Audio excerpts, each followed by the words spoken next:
Hello little darlings. I just popped in today to see all the darling little preps, but I can't seem to find them anywhere. So I just thought I might read you a little book and then we'll send them off. I can't find Mrs. Thomas and Mrs. Callister anywhere. Have you seen them? Let's get on with the book. This is a lovely book. It's called Little Mouse, I Love You.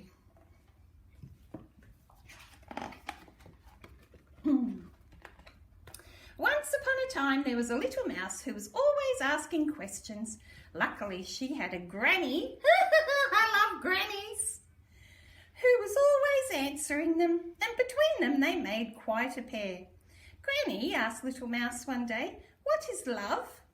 "Love," laughed Granny.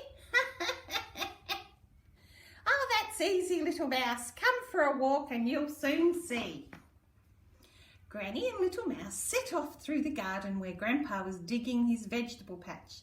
"Shh," hushed Grandpa, and pointed to where a mother wren was teaching her chicks how to fly.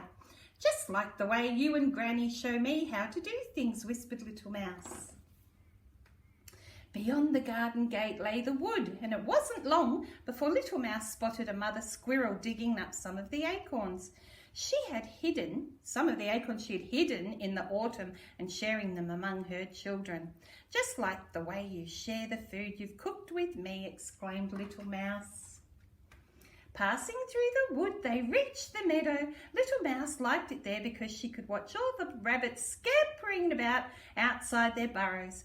But today one little rabbit had cut his paw on a sharp stone, and a mother rabbit was lying beside him to keep him company while he got better. "Just like the way you sit by my bed with me if I'm feeling poorly," cried Little Mouse. There was a field near the meadow, and Little Mouse caught sight of a lamb who was running up and down, looking very frightened of a sheepdog. But just then a mother sheep strayed out of the flock and went over to the lamb, who looked much happier as he nuzzled up to her. "You see," smiled Gran, "that mother sheep was just telling the lamb not to worry about the sheepdog. He is there to look after them." "Just like the way you tell me not to worry when I feel frightened," said Little Mouse. When they had passed by the field, Gran and Little Mouse came to the duck pond, where there was a lot of quacking and splashing as a brood of baby ducklings scrambled after their mum. "Those ducklings will grow up one day, won't they?" said Little Mouse. "Do you think their mummy will forget them when she has new ones to look after?" "Oh, no," said Gran. "She will never forget a single one.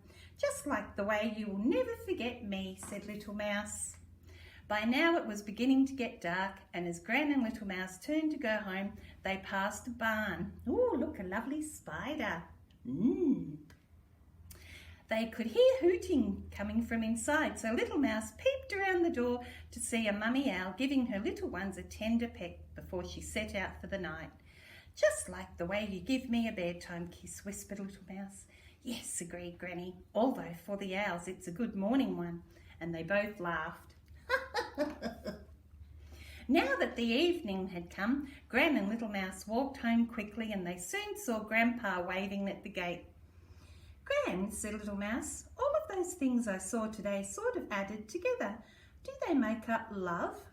"You know," said Gran, "I really think they do." That night, Little Mouse stood at the window with Granny, thinking about all the things she'd seen. "That was a lovely day," whispered Little Mouse. "I do love you, Granny, and Grandpa too." "Oh, and I love you, Little Mouse," said Granny. And with that, Little Mouse and Gran had a good night's smooch and tiptoed off to beddy byes. Wasn't that lovely? Miss you, little darlings. Can't wait for you all to come back. I'll keep looking every day. Hooroo. Bye.